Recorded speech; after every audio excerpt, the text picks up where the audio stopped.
Hello, সবাই কেমন আছেন? আশা করি আপনারা সবাই ভালো আছেন, সুস্থ আছেন। আমাদের মন মেজাজ তো ভালো নেই, আপনারা ভালো করেই জানেন। আমি এমনিতেও 3 দিন পরে ব্লগটা দিচ্ছি, কারণ কিছু করার নেই। এতটাই মন মেজাজ খারাপ, একটুও ভালো লাগছে না। যাই হোক, আমরা হোটেল নিয়েছি, the cradle in, hotel cradle ইনে আমরা এসেছি। এটা বাবার মানে যেখানে বাবা ভর্তি আছে, যে নার্সিং হোম বা হসপিটাল, অ্যাকচুয়ালি হসপিটালটার 600 মিটারের মধ্যেই এই হোটেলটা। আমাদের সুবিধা হলো বারে বারে বাবার কাছে যেতে পারবো, 3 বার ভিজিটিং আওয়ার্স আছে সেখানে।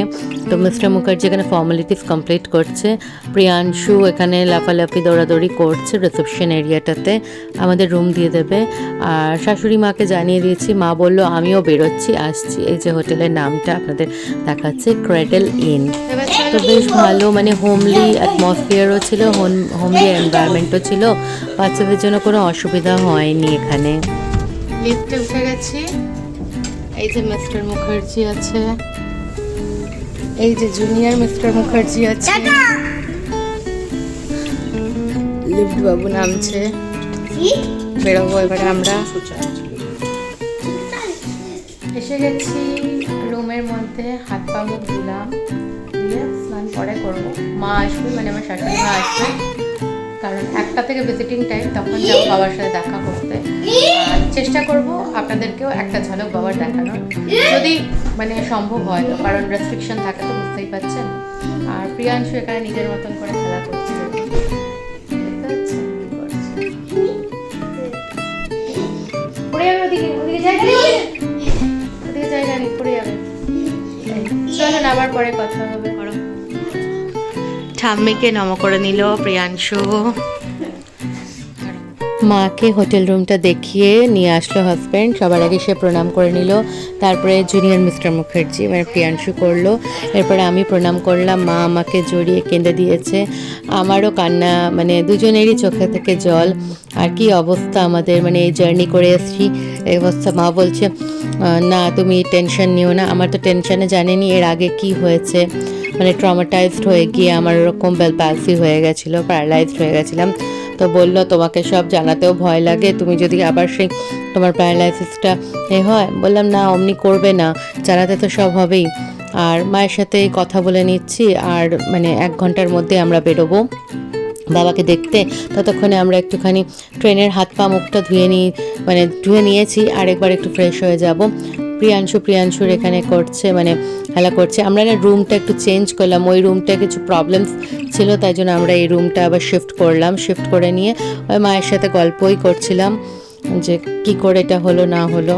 তো মাকে বলছি না তুমি একটুখানি নিজের ছেলের পাশে বসো তো। মা নিজের ছেলেকে পেয়ে অনেকটা আদর করলো, ভালোবাসলো, ছেলেও মাকে পেয়ে খুবই ভালো লাগলো। মায়ের একটা স্ট্রেংথ আসলো ভেতর থেকে। রুম থেকে বেরিয়ে পড়লাম, এইবারে যাচ্ছি বাবার কাছে, লিফটে উঠে যাবো। লিফট এসে গেছে, সবাই মিলে বেরোচ্ছি। হাত দেবে না, চুপচাপ চলো।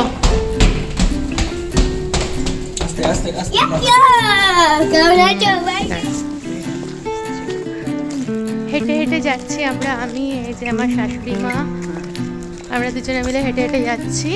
সামনে আছে প্রিয়াংশুর বাবা, প্রিয়াংশু, দেখাচ্ছি ওদের। টুপিটা না হাওয়া দিচ্ছে, একদম না। চলো এসে গেলাম। এইখানে আমার শ্বশুরমশাই আছে, হারমু হাসপাতাল অ্যান্ড রিসার্চ সেন্টার। চলুন, যদি ভেতরে পারমিশন থাকে দেখাবো। 3-4 মিনিট হাতে টাইম আছে, সেই টাইমে তো ঢুকতে পারবো না। আপনাদের এই মানে এখানের ভিডিওগুলো দেখিয়ে দিচ্ছি কোন কোন ডক্টর বসে। আমি বললাম ভেতরে যাই, আমরা ভেতরে যাচ্ছি। আর এখানে প্রিয়াংশু দৌড়াদৌড়ি করছে, ওর বাবা আছে, ওই জন্য টেনশন ফ্রি আছি। এরপরে আমরা ভেতরে যাচ্ছি, ওর বাবা বললো আগে যাই। আলো হ্যাঁ যাও, গিয়ে আর রিসেপশন এরিয়াতে জিজ্ঞেস করতে হবে।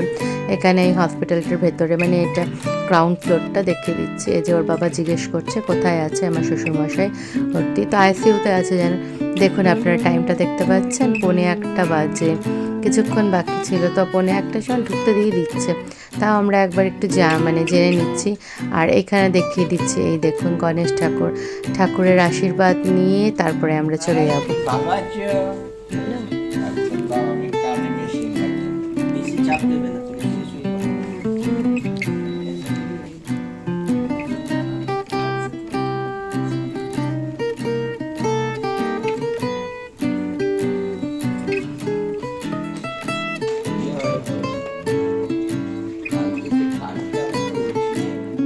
হসপিটাল স্টাফ মেম্বার্স খুব ভালো, বাবা সেটার গল্পই করলো। আর বাবা বেশ মানে সুস্থ হয়ে উঠলো, দেখলাম প্রিয়াংশুকে দেখে মানে একেবারে চাঙ্গা হয়ে গেল, মানে খুব ভালো লাগলো এটা দেখে। তারপরে ভিজিটিং আওয়ার্স শেষ, এবারে বেরিয়ে পড়ে যেতে হবে আমাদের, মানে বেরিয়ে পড়তে হবে, কিছু করার নেই, কী করবো, ওই আধা ঘন্টা টাইমটাই আমাদের কাছে অনেক, যে বাবাকে দেখতে পেলাম, জানতে পারলাম। বাবার সুস্থতা কামনা করি, আপনারাও প্লিজ প্রে করবেন, বাবার সুস্থতা কামনা করবেন। আজকের ব্লগটা আমি এই পর্যন্তই রাখছি, কাল থেকে আমার রেগুলার ব্লগ আপনাদের কাছে আবার চলে আসবে ঠিক সন্ধ্যে 7:15-তে। Bye, tata, take care.